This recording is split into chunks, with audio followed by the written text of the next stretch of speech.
स्वर्ग जाने का असली हकदार कौन और वह कौन सा पाप है जिसे करने वाले मनुष्य को नरक जाने से कोई नहीं रोक सकता। आज एक प्राचीन कथा के माध्यम से हम आपको बताने का प्रयास करेंगे कि पूजा पाठ, दान, धर्म, जप, तप आदि प्रकार के करोड़ों पुण्य के काम करने के बाद भी कुछ मनुष्य नरक में ही क्यों जाते हैं तथा अत्यधिक घोर पाप करने पर भी कुछ मनुष्य को स्वर्ग की प्राप्ति किस पुण्य के कारण मिलती है। ऐसा कौन सा पुण्य है जो मनुष्य के करोड़ों पापों का नाश करता है और ऐसा कौन सा पाप है जो उसके करोड़ों पुण्यों को नष्ट कर डालता है। तो चलिए दोस्तों, बिना देरी किए शुरू की करते हैं। एक समय की बात है, देवर्षि नारद वैकुंठ लोक में जाते हैं और भगवान विष्णु से पूछते हैं, हे प्रभु, कुछ मनुष्य पाप करने पर भी स्वर्ग में क्यों जाते हैं और कुछ मनुष्य को पुण्य करने के बावजूद भी नरक में क्यों जाना पड़ता है। ऐसा वह कौन सा पाप है जो सभी पुण्यों को नष्ट कर डालता है और वह कौन सा पुण्य है जो समस्त पापों को भस्म कर डालता है। तब भगवान विष्णु कहते हैं, हे देवर्षि, आज आपने संसार के कल्याण हेतु उत्तम प्रश्न किया है। इसी संदर्भ में आज मैं आपको एक अत्यंत प्राचीन कथा सुनाता हूं जिसे सुनकर आपको आपके सभी प्रश्नों के उत्तर मिल जाएंगे। इसीलिए आप इस कथा को ध्यान से पूरा जरूर सुनें। जो भी मनुष्य इस कथा को सुनता करता है उसके समस्त पापों का नाश होता है। देवर ऋषि कहते हैं, हे प्रभु, आपके के मुख से इस कथा को सुनना मेरा सौभाग्य है। इस कथा को ध्यान से पूरा अवश्य सुनूंगा और इसका प्रचार करूंगा। भगवान विष्णु कहते हैं, हे देवर ऋषि, पूर्व काल की बात है। मध्य देश के एक नगर में एक ही समय पर 5 मनुष्यों की मृत्यु हो जाती है और वे सभी मृत्यु के बाद यमलोक में पहुंच जाते हैं। यमलोक पहुंचने पर वहां का दृश्य देखकर वे सभी भयभीत हो जाते हैं। उनका अंग अंग कांपने लगता है। यमलोक में विशालकाय आकार वाले यमराज स्वर्ण से बने सिंहासन पर विराजमान होते हैं। उनके पास चित्रगुप्त बैठे होते हैं, जिनके पास सभी प्राणियों का लेखा जोखा रखा हुआ है। यम के दूत बुद्ध प्राणियों को आगे धकेल रहे होते हैं।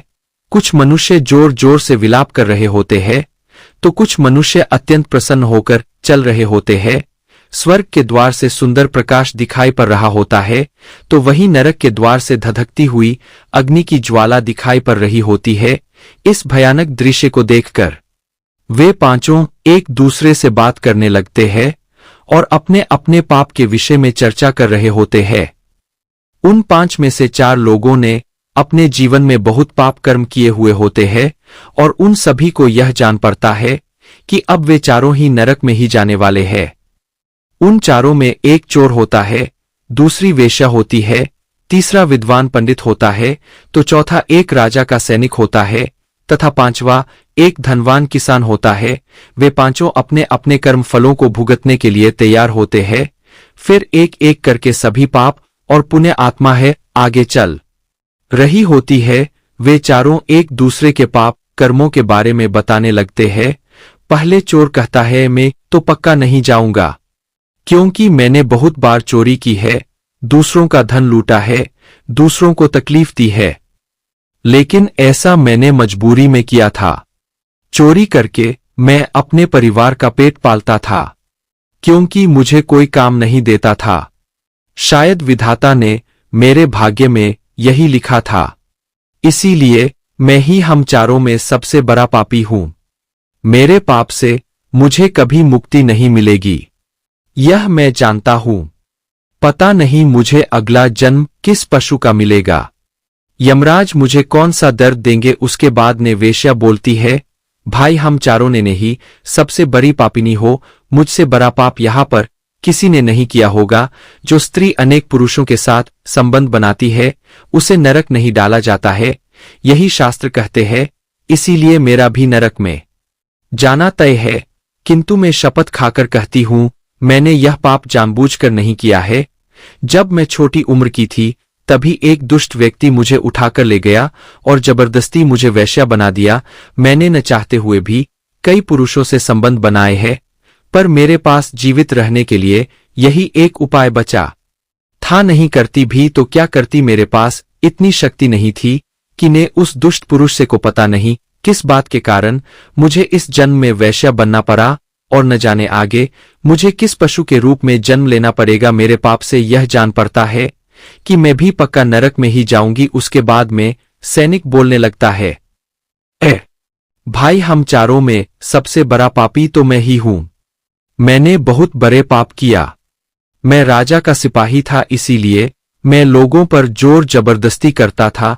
मैंने कितनों के प्राण लिए हैं। न जाने कितने मासूम लोगों को सताया है, न जाने कितने निर्दोष लोगों को मेरे हाथ से दंड मिला है। यमराज मुझे कभी क्षमा नहीं करेंगे और मैं निश्चित ही नरक में ही जाऊंगा। लेकिन मैंने यह सभी पाप जानबूझकर नहीं किया है। अपने प्राणों के भय से और परिवार के पालन पोषण के लिए मुझे यह पाप करने पड़े हैं। हमारा राजा जो कहता था उसका पालन हमें करना पड़ता था। राजा के विरुद्ध भला कोई साधारण मनुष्य कैसे जा सकता है।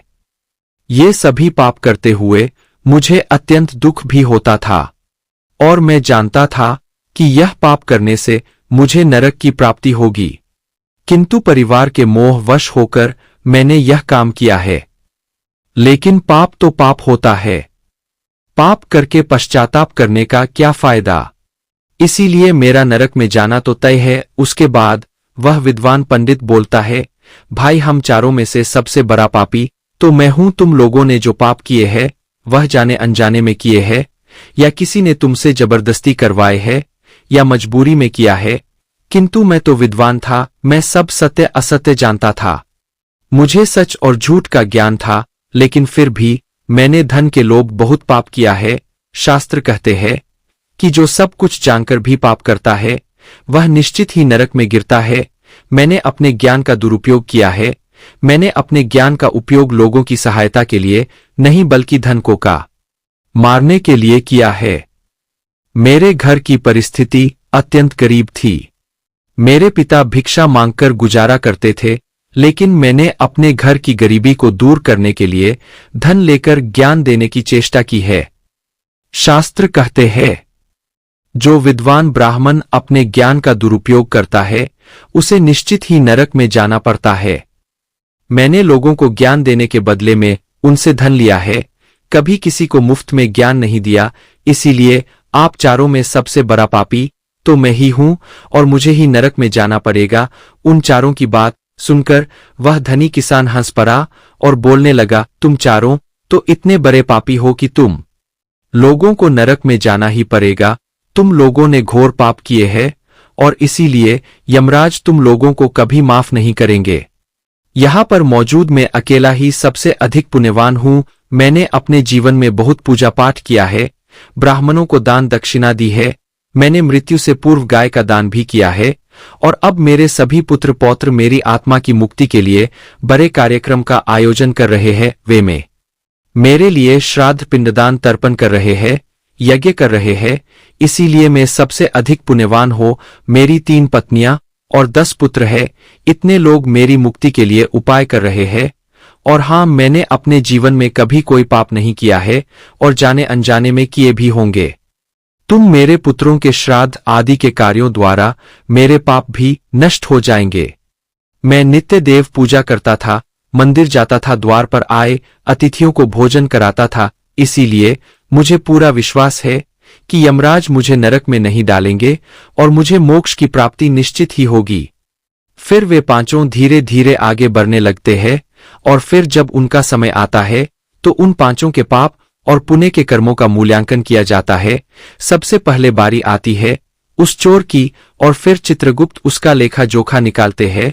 कुछ देर तक विचार करने के बाद उसके पाप पुण्य का मूल्यांकन करने के बाद यमराज उसे स्वर्ग में जाने के लिए कहते हैं। इस निर्णय को सुनकर चोर आश्चर्य में पड़ जाता है और बड़ी ही प्रसन्नता से वह स्वर्ग के दरवाजे की ओर चला जाता है। दूसरी बारी आती है वेश्या की। चित्रगुप्त उस वेश्या का भी लेखा जोखा निकालते हैं और कुछ देर तक विचार करने के बाद उसके पाप पुण्य का मूल्यांकन करके यमराज उसे भी स्वर्ग में जाने के लिए कहते हैं। इस विचित्र निर्णय को सुनकर वह वेश्या भी आश्चर्य में पड़ जाती है। उसे यमराज के निर्णय पर विश्वास नहीं होता है और वह बिना कुछ कहे ही बड़ी ही प्रसन्नता के साथ स्वर्ग के द्वार की ओर चली जाती है। फिर तीसरी बारी आती है उस सिपाही की चित्रगुप्त उसके भी कर्मों का लेखा जोखा निकालते हैं और कुछ समय विचार करके उसके पाप पुण्य का मूल्यांकन करके यमराज उसे भी स्वर्ग में जाने के लिए कहते हैं। इस निर्णय को सुनकर वह सिपाही भी सोच में पड़ जाता है और बड़ी ही प्रसन्नता के साथ वह स्वर्ग के द्वार की ओर निकल जाता है।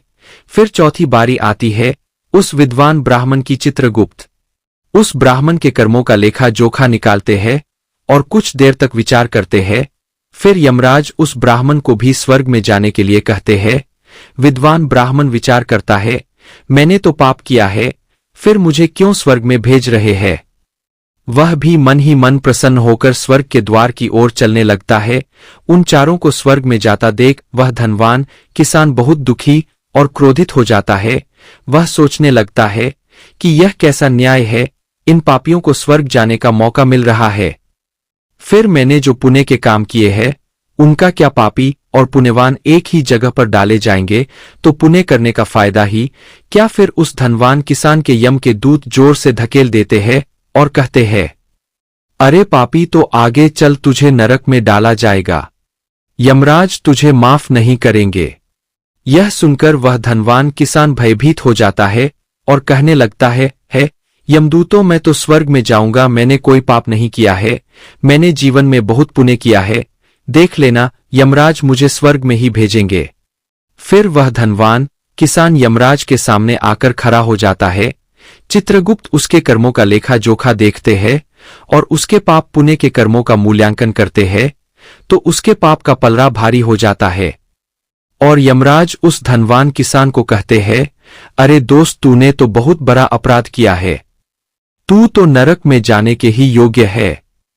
इतना सुनते ही वह किसान थर थर कांपने लगता है और यमराज से कहता है, हे धर्मराज, यह अन्याय है, मैंने तो जीवन में कोई पाप नहीं किए हैं और पुण्य ही किए हैं, आप मुझे नरक में क्यों डाल रहे हैं। और मुझसे पहले जो 4 लोग गए थे वे तो घोर पापी थे, उन्होंने बड़े बड़े पाप और अपराध किए हैं, उन्हें तो आपने स्वर्ग में डाल दिया है, आप ऐसा अन्याय मेरे साथ क्यों कर रहे हैं। अगर ऐसा अन्याय होगा तो भला कौन सा मनुष्य धरती पर पुण्य करेगा। फिर यमराज कहते हैं, अरे पापी, तूने जो पाप किया है वह तो उन चारों के पापों के सामने कुछ भी नहीं है, तेरे एक पाप के कारण तेरा सारा पुण्य फल नष्ट हो गया है। यदि तूने यह पाप नहीं किया होता तो स्वर्ग में जा सकता था, लेकिन तूने यह पाप जानबूझकर किया है, इसीलिए तुझे नरक में अवश्य जाना पड़ेगा। उस चोर ने तो मजबूरी में चोरी की थी, किंतु वह चोर दूसरों की भूख मिटाता था, गरीबों को दान करता था, उसने कभी किसी निर्दोष और गरीब व्यक्ति के घर चोरी नहीं की। उसके पुण्य कर्म उसके पाप से अधिक थे, इसीलिए वह स्वर्ग में गया। दूसरी जो वेश्या थी वह अपने मन से वेश्या नहीं थी, उसे जबरदस्ती डाला गया था और उस वेश्या ने केवल अपने शरीर को पीड़ा दी है, लेकिन बाकी कार्य तो उसने पुण्य के ही किए हैं। वह पशु पक्षियों को रोज दाना डाल दी थी, जानवरों की सेवा करती थी, इसीलिए उसका भी पुण्य पाप से बड़ा था। तीसरा वह सिपाही था जिसने राजा के हुक्म का पालन किया था, किंतु उसने भी बहुत पुण्य के काम किया है, उसने कई बेसहारा लोगों की मदद की है, इसीलिए वह भी स्वर्ग में ही गया है। और चौथा वह विद्वान ब्राह्मण था, उसने अपने ज्ञान का दुरुपयोग अवश्य किया है, किंतु वह नित्य गाय की सेवा करता था, दान धर्म करता था, इसीलिए उसके भी पुण्य पाप से अधिक थे और वह भी स्वर्ग में ही गया है। इतना सुनकर वह धनवान किसान बोलता है, हे धर्मराज, इन चारों ने जो भी पुण्य किए हैं वह तो मैंने भी किए हैं, बल्कि उनसे ज्यादा किए हैं, फिर भी मैंने ऐसा कौन सा पाप किया है जो मुझे नरक में भेजा जा रहा है। यमराज कहते हैं, दोस्त, याद कर, उन्हें उस अबला विधवा नारी पर गलत लांछन लगाया था कि उसने तेरे घर पर चोरी की है, और इसके साथ ही तूने उसके ऊपर कई अन्य गलत लांछन लगाए थे। उसे व्यभिचारिणी और वेश्या कहकर उसके चरित्र का हनन किया है और राजा ने उसे सत्य समझकर उस अबला विधवा नारी को वृत्त दंड दे दिया था। है पापी मनुष्य ब्रह्महत्या, चोरी, मदिरापान आदि प्रकार के घोर पापों से भी प्रायश्चित करके मुक्त हो सकता है, किंतु दूसरों पर गलत लांछन लगाने पर कोई प्रायश्चित नहीं है। जो दूसरों पर गलत आरोप करता है, सत्य जानकर भी दूसरों को झूठ कहकर उनके ऊपर दो डालता है, वह तो सबसे बड़ा पापी है। उसके द्वारा किए गए सभी पुण्य नष्ट हो जाते हैं। इसीलिए तूने जितने भी पुण्य किए हैं वे सभी उस एक पाप के कारण नष्ट हो गए। फिर यमराज यमदूतों को कहकर उस पापी किसान को नरक ले जाने के लिए कहते हैं और वह किसान रोता हुआ विलाप करता हुआ नरक के मार्ग पर चलने लगता है। देवर्षि, इस प्रकार से उन चारों को पाप करके भी स्वर्ग की प्राप्ति हुई है, किंतु वह किसान उसके सामने जघन्य अपराध किया है, किसी अबला स्त्री पर गलत लांछन करके उसका चरित्र हनन किया है। एक स्त्री सदा ही पूजनीय है, जो भी पुरुष स्त्री पर गलत आरोप करता है उसे महापाप लगता है। कभी किसी स्त्री की दुर्बलता का फायदा नहीं उठाना चाहिए, पराई स्त्री को सदैव ही माता समझना चाहिए। जो पराई स्त्रियों पर गलत दृष्टि डालता है उसे पाप ही लगता है। जो विधवा दुखिया स्त्री को सताता है उसे नरक में जाना पड़ता है। मनुष्य को सत्य का साथ देना चाहिए, सत्य के मार्ग पर चलकर ही स्वर्ग की प्राप्ति होती है। सत्य का साथ देने से मनुष्य के सभी पुण्य नष्ट हो जाते हैं। तो दोस्तों, कभी किसी पर गलत आरोप नहीं करना चाहिए, सत्य जानकर भी असत्य का साथ नहीं देना चाहिए। जो दूसरों पर गलत आरोप डालता है उसे यमराज कभी क्षमा नहीं करता है। उम्मीद है आपको यह कथा पसंद आई होगी। वीडियो को लाइक जरूर करें।